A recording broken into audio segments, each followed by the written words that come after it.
चलिए, कौन कौन से क्वेश्चन डाउट है एक्सरसाइज फर्स्ट में? क्वेश्चन नंबर 15 का part number, question number 16 part number third और फोर्थ, बस। और भी किसका डाउट है?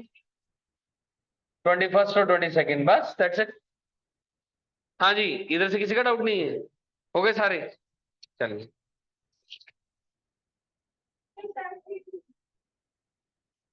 वो भी बात कर लेते हैं।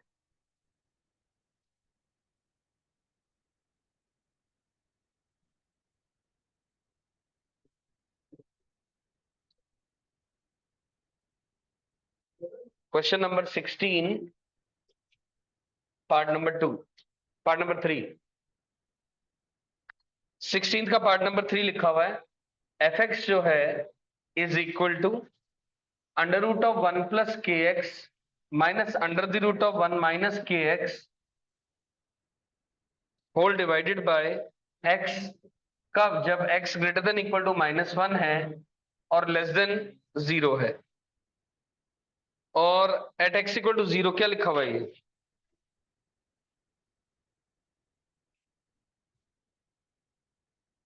मुझे लग रहा है कुछ करेक्शन है क्वेश्चन में। और नए वाली किताब में भी ऐसे लिखा हुआ है क्या? अच्छा, नहीं वाली है। मुझे लग रहा है कुछ करेक्शन है यहाँ पर। Find the value of k for the which the function is continuous. चलो करके देख लेते हैं। कॉन्टिन्यूअस के लिए left hand limit, right hand limit और वैल्यू सेम होनी चाहिए। और कहां पर कॉन्टिन्यूटी की बात हो रही है? 0 पर, है ना? क्योंकि 0 पर डेफिनेशन में चेंज आ रहा है। तो 0 पर तो वैल्यू यहाँ 0 आ रही है, तो एफ ऑफ 0 तो 0 आ गया।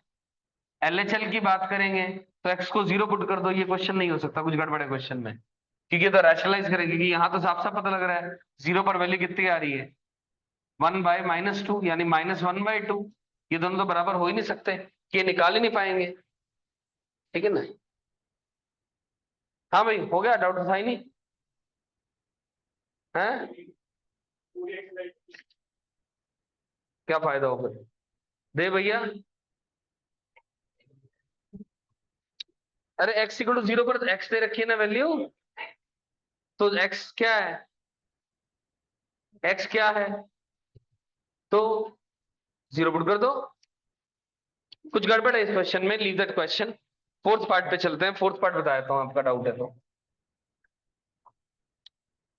तो सब लोग लिख लें। मुझे ये तो पता है आप लोगों ने नहीं करे, पर कृपया करके लिख तो सकते हैं, है ना? फोर्थ पार्ट क्या दिया हुआ है?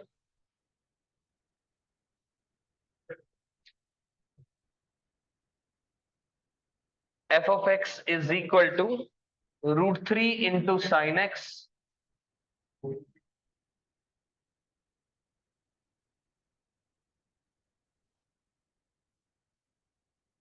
जब x नॉट इक्वल टू -π/6, और k है जब x इक्वल टू माइनस का π/6।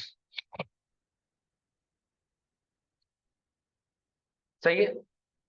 तो k पर वैल्यू, -π/6 पर वैल्यू k है।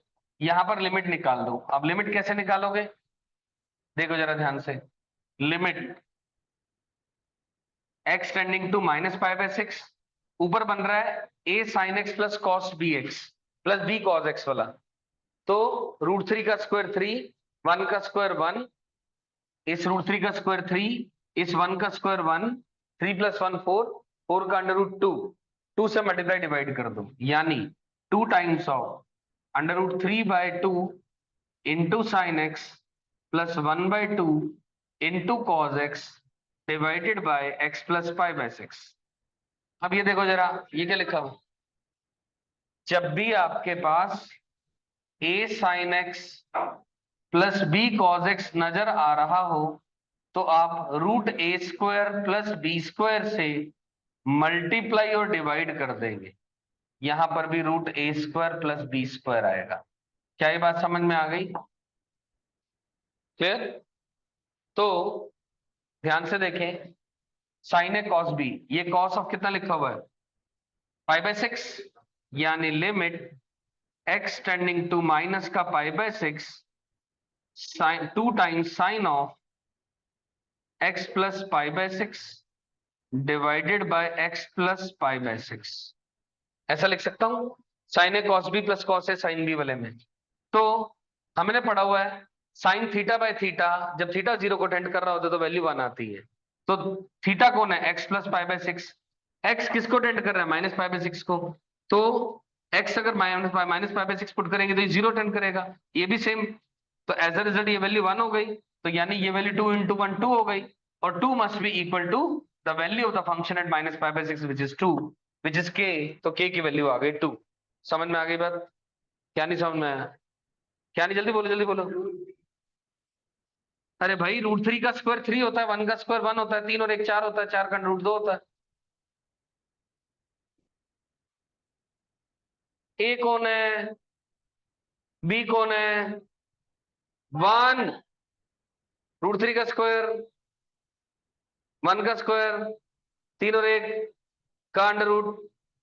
अरे वाह, समझ गया पक्का, पक्का। हाँ भाई क्लियर है सभी को, अलग अलग बैठो, आ जाओ जल्दी, जल्दी आ जाओ। हाँ मैं, और क्या मैं, शर्मा जी आगे आ जाओ, आ जाओ फटाफट।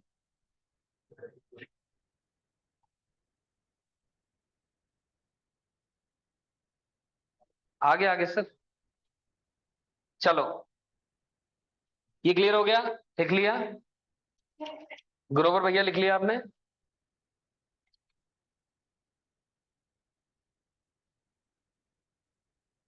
यार काम करके आया करो, मैं ज्यादा तो दे ही नहीं रहा आजकल आप लोगों को काम, काम नहीं करोगे तो समझ नहीं आएगा ये चैप्टर बिल्कुल भी। इंपॉर्टेंट चैप्टर है ये, जेई के लिहाज से भी और स्कूल के परस्पेक्टिव भी, right. And this is a foundation of the अगला वाला चैप्टर, यानी डेरिवेबिलिटी जिसे कहते हैं, या फिर डिफरेंशिएशन कह लो जिसे, सब कुछ यूज होगा इनका। इसके बाद क्वेश्चन नंबर 21 की बात करनी है अपने।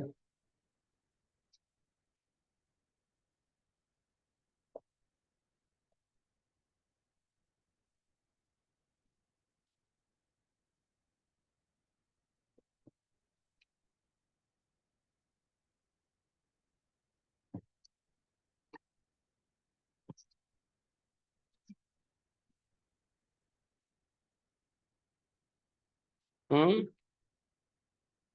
Sign A cos B cos A sine B, ये साइन पाई बाय 6 लिखा है, ये कॉस पाई बाय 6 लिखा है, फॉर्मूला बन गया sine of a plus b का। समझ गए, आर डन। अब ये क्वेश्चन है अगला, discuss the continuity, examine the continuity of 2x minus modulus x at x equal to 0। x equal to 0 पर इसकी कॉन्टिन्यूटी का जिक्र करना है या नहीं है, उसके बारे में बात करनी है। तो सबसे पहला काम इस फंक्शन को डिफाइन करेंगे। 2x माइनस का x आ जाएगा, मॉड x को ओपन करेंगे, कब, जब x ग्रेटर देन 0 है। जब x इक्वल टू 0 है, ये भी 0 माइनस 0 तो 0 हो जाएगा। जब x लेस देन 0 है तो 2x minus of minus x यानी प्लस x। तो यानी ये फंक्शन बन गया x जब x ग्रेटर देन 0 है, 0 जब x इक्वल टू 0 है, 3x when x is less than 0। कौन है ये, fx है। अब क्या करना है, इसकी क्वांटिटी की बात करनी है, कहां पर, 0 पर। अब 0 पर वैल्यू कितनी है, 0। लिमिट एक्सटेंडिंग टू 0 माइनस पर कौन है फंक्शन, ये रहा, वो कौन है, x, नहीं सॉरी 0 माइनस पर कौन है, 3x। अब इसकी वैल्यू क्या आएगी फाइनली, 0, है ना। 3 इंटू 0 पुट करेंगे तो 0 ही आएगा। 0 माइनस h कर लो चाहे, कि लिखने का तरीका, और ऐसे लिख लो, और x इक्वल टू 0 माइनस का h, limit h tending to 0, 3 times 0 minus h, इसकी वैल्यू आ जाएगी 0। और फिर आप RHL की बात कर दो, राइट हैंड लिमिट की, limit x tending to 0 plus, यानी x equal to 0 plus h, यानी h टेंडिंग टू 0। डेफिनेशन कौन है, ये रहा, x की जगह क्या पुट कर दी, 0 प्लस h। तो इसकी वैल्यू क्या आएगी फाइनली, इक्वल टू 0। ये भी 0, ये भी 0, ये भी 0। Yes the function is continuous. खत्म हो गई बात, क्लियर। ये सारे स्टेप्स इसी मैनर में लिखेंगे, तब आपको मार्क्स प्रॉपरली मिलेंगे, कोई परेशानी नहीं। हाँ जी, वो बी वाला पार्ट सेम है, इसी तरीके से करना वो तो हो जाएगा, है ना। एक्स माइनस बी आ जाएगा एक तरफ से डेफिनेशन, दूसरी तरफ से बी माइनस एक्स आ जाएगी, और बी पर वैल्यू 0 आ जाएगी, तो आपका आंसर आ जाएगा, बात खत्म, है ना। LHL RHL और वैल्यू पुट कर लें, ये लिख लें। मैं 22nd क्वेश्चन की बात करता हूं।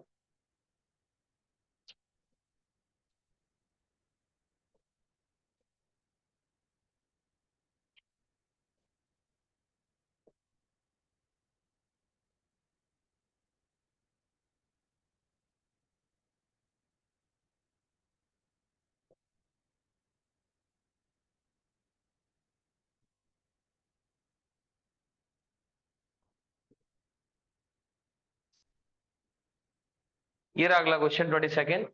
हमने प्रूव करना है या बताना है, show that this function is discontinuous. Question लिखा है, show that this function remains discontinuous at x equal to 0 regardless of the choice of k। तो 0 पर बात करें तो वैल्यू आ रही है k, इसको डिफाइन कर लो, है ना। 0 माइनस और 0 प्लस पर बात करनी है तो चलो अलग से डिफाइन कर दे रहा हूं। तो fx की बात करेंगे, ये बन जाएगा x upon x plus 2x², ऊपर नीचे x कॉमन आ जाएगा, काट दो, 1 अपॉन 2x प्लस 1, जब x पॉजिटिव आ रहा है, मॉड x के बाहर x आ गया यानी x पॉजिटिव माना। अब एक अगला केस, x अगर नेगेटिव माना तो x upon minus x plus 2x², इसको सिंप्लीफाई कर लो, x x ऊपर नीचे कट जाएगा, 1 अपॉन 2x माइनस 1, ये रहा। और ये वैल्यू है k जब x इक्वल टू 0 है, तो f(0) पर तो वैल्यू k आ रही है। LHL की बात कर लो, लेफ्ट हैंड लिमिट की, यानी x equal to 0 minus h पर बात कर लो, यानी लिमिट h टेंडिंग टू 0 पर बात कर लो। 0 माइनस h पर ये डेफिनेशन आएगी, x की जगह 0 माइनस h, यानी 1 अपॉन 2 टाइम्स ऑफ x की जगह 0 माइनस h माइनस 1। अब इसमें वैल्यू पुट कर दो, h को 0, ये हटा तो वैल्यू क्या आई, -1। बोलो क्लियर है क्या? इसमें कोई कंफ्यूजन, कोई कंफ्यूजन नहीं, ठीक है। और अगर हम बात करें RHL की, x को पुट कर दो 0 प्लस h, यानी limit h tending to 0, h tending to 0, तो ये वाली डेफिनेशन लगेगी, यानी 0 प्लस h यानी 2h प्लस 1, यानी ये वैल्यू क्या आएगी 1। ये और ये बराबर है ही नहीं, जब लिमिट ही एग्जिस्ट नहीं कर रही है तो कॉन्टिन्यूटी की बात हम कर ही नहीं सकते। यही बात अपने को प्रूव करनी थी कि ये फंक्शन डिसकंटिन्यूअस है, भले ही आपके की जो मर्जी वैल्यू पुट कर लो, राइट। समझ आ गई, लिख लें इसे।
चले आगे,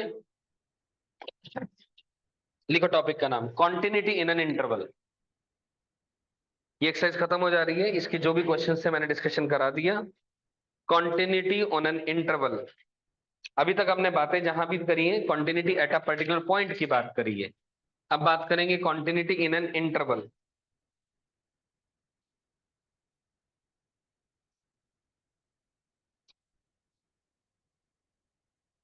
अब इंटरवल में दो भागों में बात करेंगे, एक ओपन ए से ओपन बी में बात करेंगे, एक क्लोज ए से क्लोज बी में बात करेंगे। तो पहले लिखें कॉन्टिन्यूटी इन ओपन ए से open B, continuity in open ए से open B.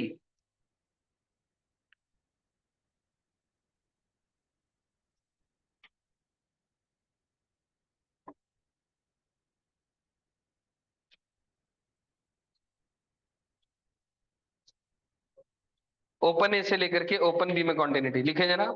A function is said to be continuous, a function is said to be continuous in open ए से open B, a function is said to be continuous in open A से open B if it is continuous, if it is continuous at each and every point, if it is continuous at each and every point in the interval open A से open B, है ना।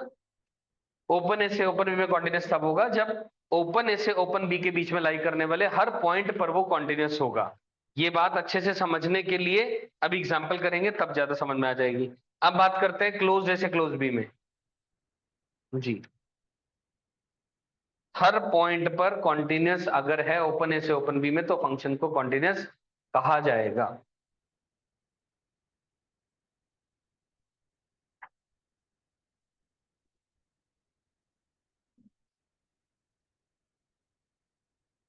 Done. लिखिए continuity in close a से close B.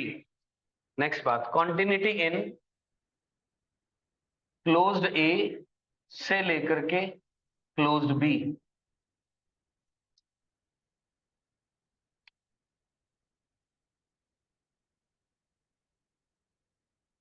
Close a से close b में continuity check करने के लिए दो बातें चेक करनी। Point number one, it must be continuous. Point number one लिखो इसका, it must be continuous at each and every point, it must be continuous at each and every point in open A से open B। ये एक बात है, it must be continuous at each and every point in open A से open B, ये एक बात हो गई। और दूसरा पॉइंट,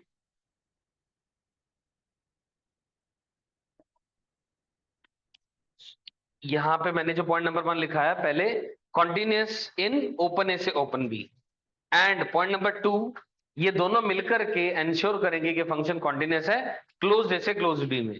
तो दूसरा पॉइंट क्या है, it should be right continuous at ए,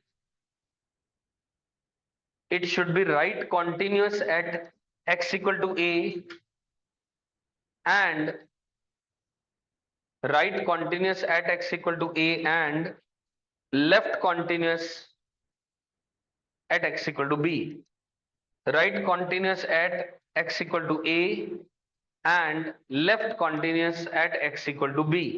यानी right continuous का मतलब है limit x tending to a plus of fx should be equal to f of a and limit x tending to b minus of fx should be equal to f of b। ये मतलब हुआ इसका right क्योंकि close a से close b में बात कर रहे हैं तो ए का लेफ्ट तो डोमेन में है ही नहीं, ए के लेफ्ट में बात ही नहीं करेंगे, ए के राइट में बात करेंगे। तो ए का प्लस पर value is equal to function की value at x equal to A, और बी के राइट वाली चीज डोमेन में नहीं है तो बी का लेफ्ट यानी बी का माइनस पर वैल्यू बी की वैल्यू के बराबर होनी चाहिए। सो ये दोनों बातें जो दोनों पॉइंट्स लिखाएं अगर ये बातें होल्ड ट्रू कर रही है तो फंक्शन कॉन्टिन्यूस होगा क्लोज ए से लेकर के क्लोज बी में। समझ आ गई बात। बी माइनस पर जो लिमिट है बी से छोटा है ना, वहां पर जो लिमिट निकाली वो बी की वैल्यू पर जो आ रही है फंक्शन की वो बराबर है। राइट, चलिए आगे लिखें।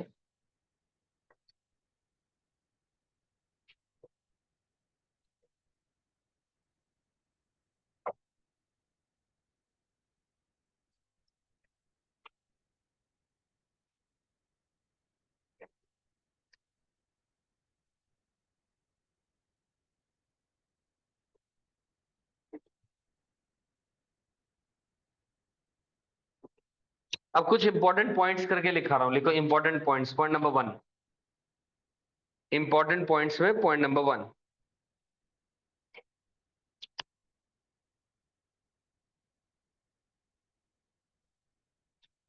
if fx and gx are continuous, if fx and gx are continuous in their common domain,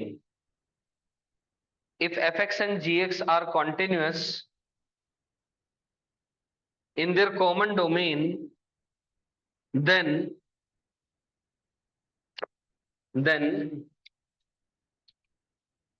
f plus minus g, f into g, f by g is continuous. F plus minus g, f into g, f by g is continuous.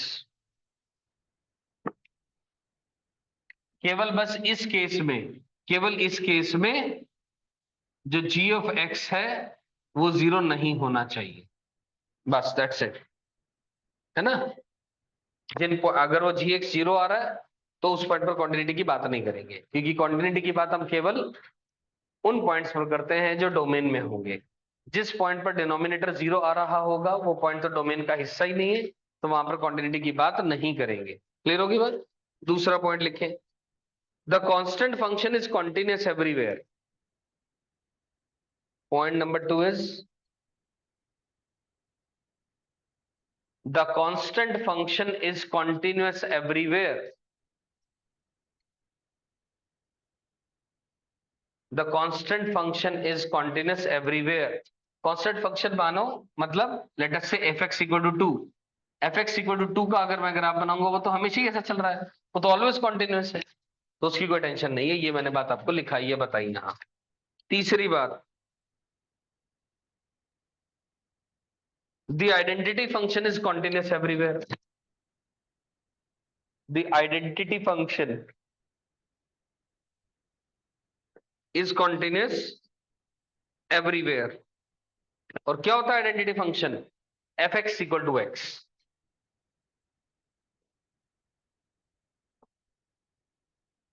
fx equal to x यानी same input पर same output, उस function को identity function कहते हैं। वो तो हमेशा ही continuous रहेगा, उसमें भी कोई दिक्कत नहीं है। अगला पॉइंट लिखें, ठीक है ना। fx इक्वल टू x क्या है? एक स्ट्रेट लाइन है। y इक्वल टू x है, ये तो ऑलवेज कॉन्टिन्यूअस है, कहीं ब्रेक ही नहीं आ रहा, तो बात खत्म हो जा रही है। Clear.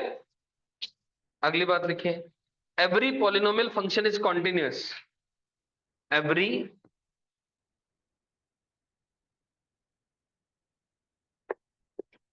Polynomial function is continuous.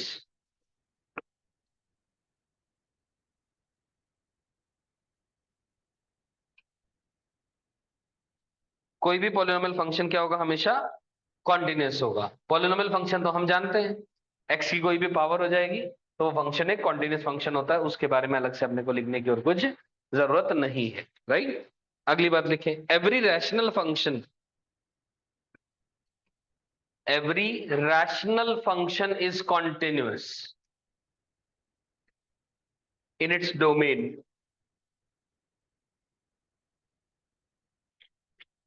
Every rational function is continuous in its domain. Rational function क्या होता है?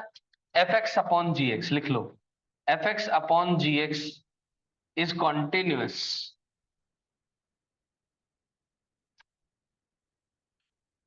मैंने कहा रैशनल फंक्शन कोई भी होगा कॉन्टिन्यूअस होगा अपने डोमेन में, मतलब क्या इस बात का?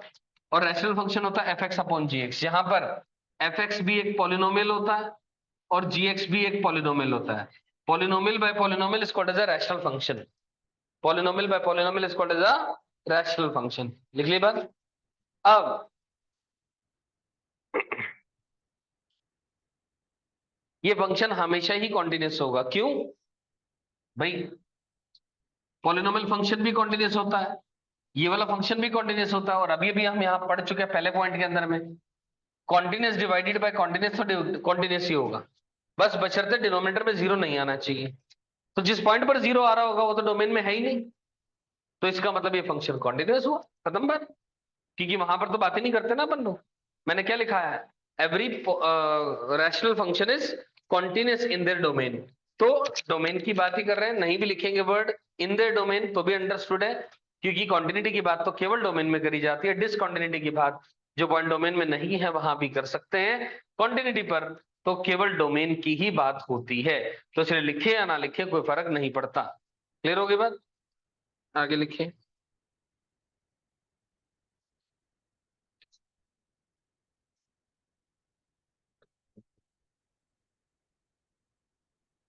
अब देखो, साइन एक्स और cos x are continuous. Sine x और कॉस एक्स कॉन्टिन्यूस है। अब सवाल आता है मन में, सर tan एक्स का ग्राफ, हम कहेंगे ये भी कॉन्टिन्यूस है। ये अगला पॉइंट है, tan एक्स का ग्राफ भी क्यों कॉन्टिन्यूस है? कॉन्टिन्यूटी की लेमन भाषा में परिभाषा क्या होती है कि अगर जो फंक्शन कॉन्टिन्यूस है, अगर मैं उसका ग्राफ बनाने लगूं तो मुझे पेन उठाना ना पड़े उसकी डोमेन में। ये इंपॉर्टेंट वर्ड है। अब हम जानते हैं जो tan एक्स है उसका ग्राफ ये होता है, नो डाउट। ये वाला पॉइंट π/2 है, ये पॉइंट माइनस का π/2 है, लेकिन नो डाउट मैंने पेन उठाना पड़ गया मुझे और ये ग्राफ ऐसा आया, फिर भी मैं कह रहा हूं ये फंक्शन कॉन्टिन्यूस है। वो इसलिए कह रहा हूं क्योंकि पेन वहां उठाया जो डोमेन में नहीं था। क्या नहीं था डोमेन में? π/2, 3π/2, 5π/2। तो आपसे पूछे कल कोई, is tan x a continuous function? Answer is yes. और फिर पूछे is tan x a discontinuous function? Again answer is yes. At what points? Odd integral multiple of π/2। Odd integral multiple of π/2 पर जो tan x है वो हमेशा discontinuous होगा। समझ आ गई बात? नहीं समझ आई? पक्का? ये लिख लो बात, ये लिख लो tan x वाली बात जो मैंने लिखाई है कि ये फंक्शन कॉन्टिन्यूस होगा। क्यों कॉन्टिन्यूस होगा? क्योंकि हम कॉन्टिन्यूटी की बात केवल डोमेन में करते हैं और कहीं नहीं करते हैं।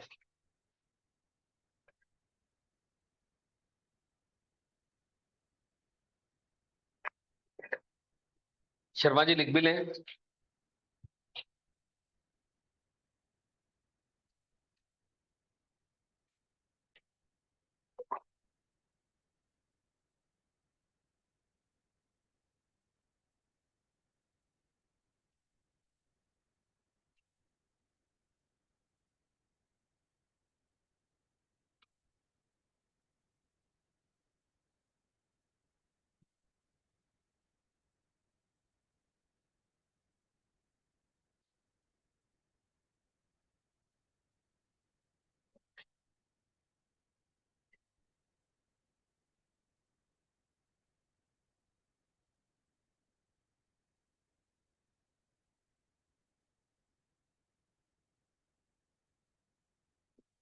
हाँ भैया समझ आ गई बात यहां तक?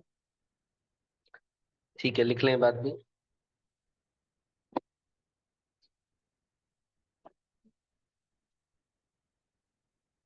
साइन एक्स तो ऑलरेडी बता चुका हूँ, कॉज ऑफ एक्स ऑलरेडी बात कर चुके हैं, वो हमेशा कॉन्टिन्यूस होंगे। ठीक,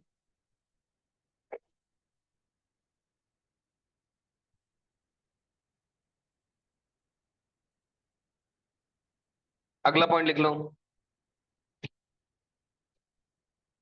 ई power X comma modulus X are continuous everywhere. E power X यानी एक्सपोनेंशियल फंक्शन, मॉड एक्स यानी मॉड्यूलस फंक्शन, ये हमेशा कॉन्टिन्यूस होते हैं। ये प्रूव किए जा सकते हैं, लेकिन आप ध्यान भी रखोगे तब भी कोई परेशानी नहीं है। मॉड एक्स इज कॉन्टिन्यूस ये बात मैं प्रूव कर दे रहा हूं अगर करना चाह रहे हो तो। F x is equal to, मान लो मॉड एक्स लिखा, मॉड एक्स को आपने लिखा एक्स जब x greater than equal to 0 है, minus x when x is less than 0। तो आप लिमिट निकाल लो एक्स टेंडिंग टू 0 माइनस पर, 0 माइनस पर ये डेफिनेशन, यानी माइनस का एक्स यानी एक्स को 0 माइनस एच यानी एच टेंडिंग टू 0। तो ये बन जाएगा limit h tending to 0 of h यानी 0। और आरएचएल पर बात कर लो, यानी limit x equal to 0 plus h, h tending to 0, ये वाली डेफिनेशन, यानी एच इसकी वैल्यू भी 0 और फंक्शन की वैल्यू 0 पर भी 0। ये तीनों वैल्यू बराबर आ गई, इसका मतलब फंक्शन कॉन्टिन्यूस आ गया। समझ गए मेरी बात? क्लियर है? और वैसे भी मॉड एक्स का ग्राफ स्कूल के लिए यही तरीका है, लेकिन जेई के परस्पेक्टिव बात करूं, मॉड एक्स का ग्राफ ये होता है हम जानते हैं। तो इसमें कोई पेन उठाने की जरूरत नहीं पड़ती है ना, ब्रेकेज नहीं आ रहा है बीच में, तो yes this function is always continuous. फिर लिखे बातें।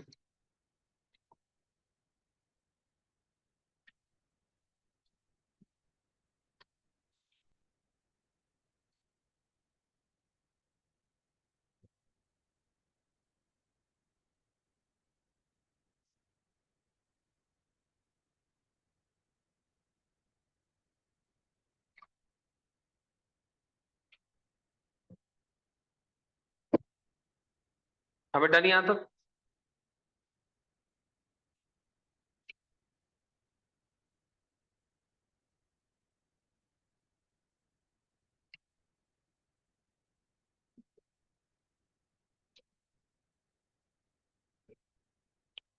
ये मैं just a second.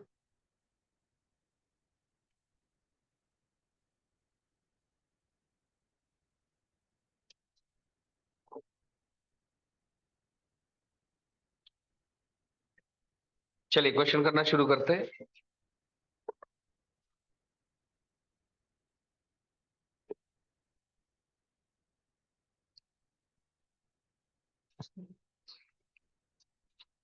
Wait a minute.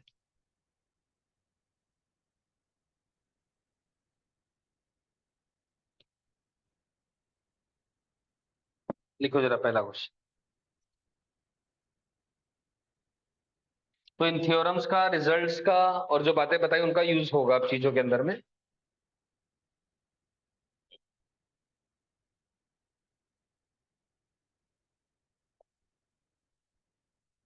Discuss the continuity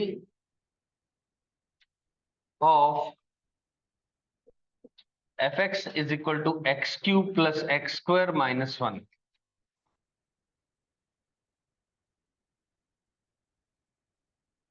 Discuss the continuity of fx equal to 1 over f x when x is not equal to 0. तीसरा question,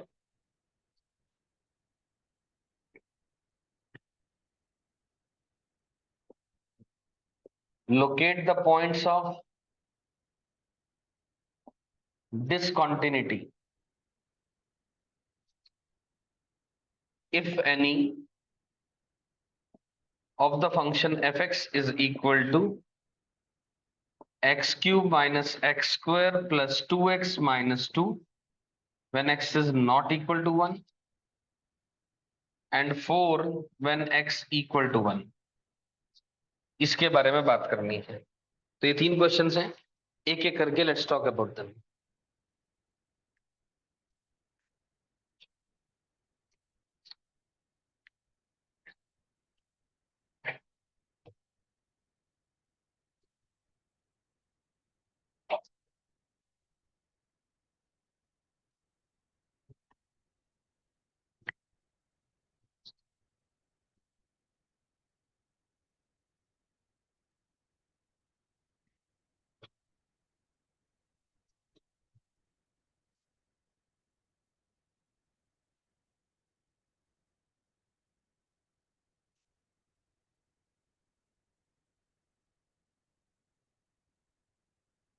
चलो एक एक करके बात करते हैं। सबसे पहला क्वेश्चन क्या दिया हुआ है, continuity of f x equal to x cube plus x square minus का 1। तो नो डाउट ये तो ऐसे भी पता लग रहा है वर्बली, क्योंकि ये पॉलिनोमियल फंक्शन है और मैं लिखा चुका हूं थोड़ी देर पहले कि कोई भी पॉलिनोमियल फंक्शन हमेशा ही कॉन्टिन्यूअस होता है। लेकिन इसको लिखने का तरीका कैसा है स्कूल के पार्ट पे, तो this is a polynomial function, और क्योंकि पॉलिनोमियल फंक्शन की डोमेन ऑल रियल नंबर होती है तो it is defined at any x, right, where x belongs to any real number. तो एक काम कर देते हैं, लेट अस एज लिखना ऐसे लिखेंगे, as it's a polynomial, it's a polynomial, it is defined at x belongs to any real number, let x equal to c पर बात कर लेते हैं, f ऑफ c की बात कर लो, c cube plus c square minus 1, limit x tending to c of f x निकाल लो, वो भी आपके पास c cube plus c square minus 1 आएगा, क्योंकि आप लेफ्ट हैंड लिमिट निकालो या राइट हैंड लिमिट निकालो एक ही बात हो रही है ना। एक ही दिखा दो। अधिकतर हम LHL RHL वहां पर बात करते हैं जहां पर डेफिनेशन में बदलाव हो रहा हो सी के अक्रॉस, जिस पॉइंट पर लिमिट निकाल रहे हैं उसके अक्रॉस, बट यहाँ पर तो कोई डेफिनेशन बदलाव हो ही नहीं रहा फंक्शन की। तो बस it implies limit x tending to c of fx is equal to f of c, which implies the function is continuous at x equal to c and c belongs to any real number। इसका मतलब हमेशा ही continuous है। Clear? देख लो इस बात को।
दोबारा बोलिए।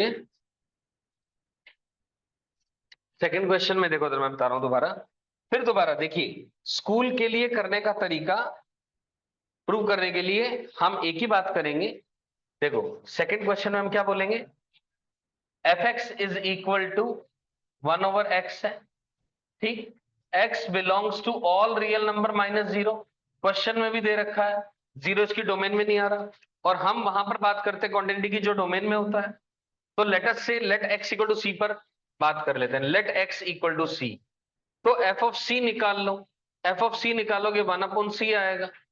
Limit x tending to c of fx निकाल लो, वो भी 1/c आएगा, which implies limit x tending to c of fx equal to f of c है।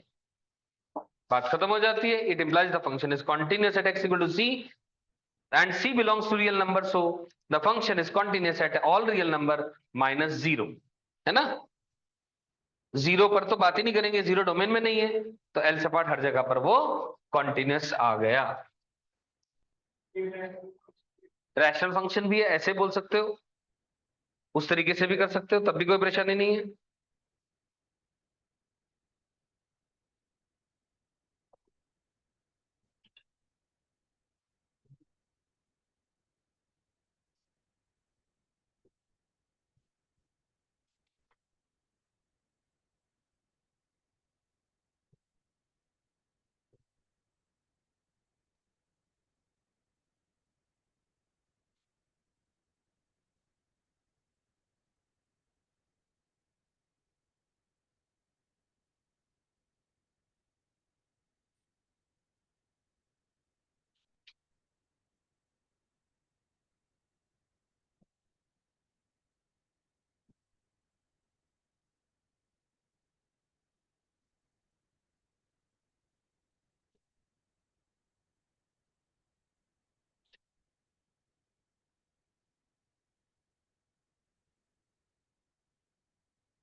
अभी डन, समझ आ गए?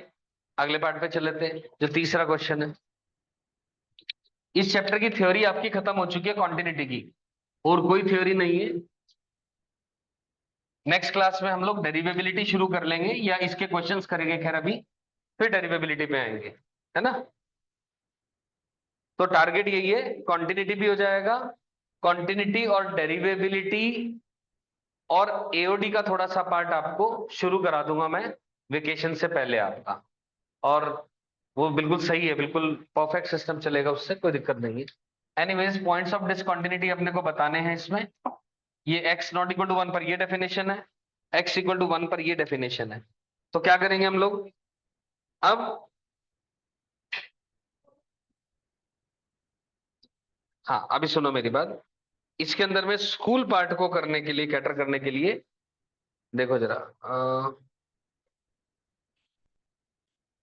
अब हम क्यों की बात कर रहे हैं, कॉन्टिन्यूटी या डिसकॉन्टिन्यूटी इन एन इंटरवल के अंदर में। अब ये तो एक चीज पता है कि डेफिनेशन चेंज 1 पर हो रही है केवल, मन्नत इकट्ठे नहीं बैठोगे आप दोनों, है ना। 1 पर डेफिनेशन में चेंज आ रहा है, क्योंकि 1 पर वैल्यू 4 आ रही है, नॉट इक्वल टू 1 पर कुछ और डेफिनेशन आ रही है, और नॉट इक्वल टू 1 पर 1 के अलावा ये डेफिनेशन ये आ रही है। 1 नहीं है तो ये एक पॉलिनोमियल है, और जो पॉलिनोमियल है वो ऑलवेज कॉन्टिन्यूस होता है, यस और no. The polynomial function is always continuous. तो केवल और केवल कहां पर बात हो गई, 1 पर चेक करने की, क्योंकि 1 पर डेफिनेशन में बदलाव है, क्योंकि 1 पर वैल्यू 4 आ रही है और 1 नहीं है तो ये पॉलिनोमियल की वैल्यू आ रही है। तो अपने को इसका मतलब है केवल और केवल क्या चेक करना है, 1 पर चेक करना है कि whether the function is continuous, yes और नो, या is 1 the point of discontinuity और नॉट।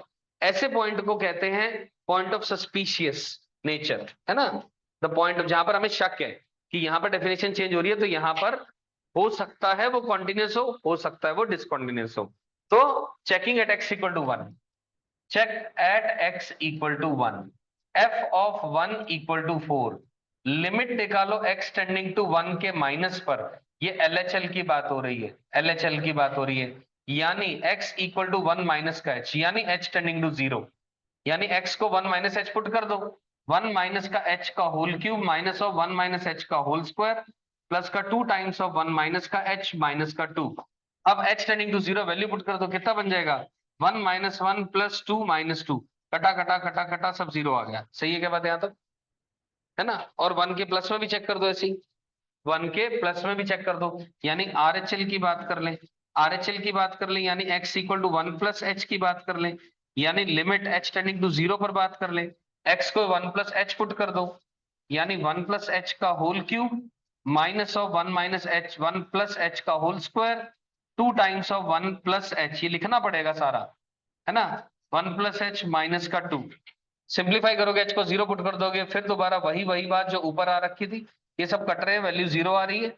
अब left hand limit is equal to right hand limit is equal to 0 आ रहा है, ठीक, लेकिन it is not equal to the value of the function, यानी limit x tending to 1 of fx not equal to f of 1, therefore fx is discontinuous at x equal to 1। L से part तो continuous है हर जगह पर, क्योंकि वो definition एक polynomial function की डेफिनेशन है। वो भी लिख देंगे बात, आप ये भी ऐसे लिख देंगे, at x greater than 1 and x less than 1 fx is a polynomial which is always continuous। तो ये सारी बातें लिखेंगे, that will be the perfect explanation of the asked question, ये लिख लें।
हाँ जी, वे डन। समझ आ गई ये बात, कोई कंफ्यूजन नहीं इसमें। तो बस इसी तरीके से ये सारे क्वेश्चंस करने हैं। कुछ और क्वेश्चंस मैंने अभी कराऊंगा मैं, तब जाकर के आपको एक फील आ जाएगी इसकी। डू वी हैव टाइम अभी? अभी बात करते हैं, एक मिनट रुको। अब जैसे एक और क्वेश्चन है छोटा सा, मैं बात करूं या रहने दूं? बहुत है आज के लिए। तो अभी एक क्लास में मेरे को काम कराना पड़ेगा, तब जाकर के चैप्टर खत्म होगा ये, है ना? तो अब रही बात, देखिए मैं भी समझता हूँ आपने फर्स्ट एक्सरसाइज अधिकतर बच्चों ने नहीं करी है, तो उसको रिपीट करें।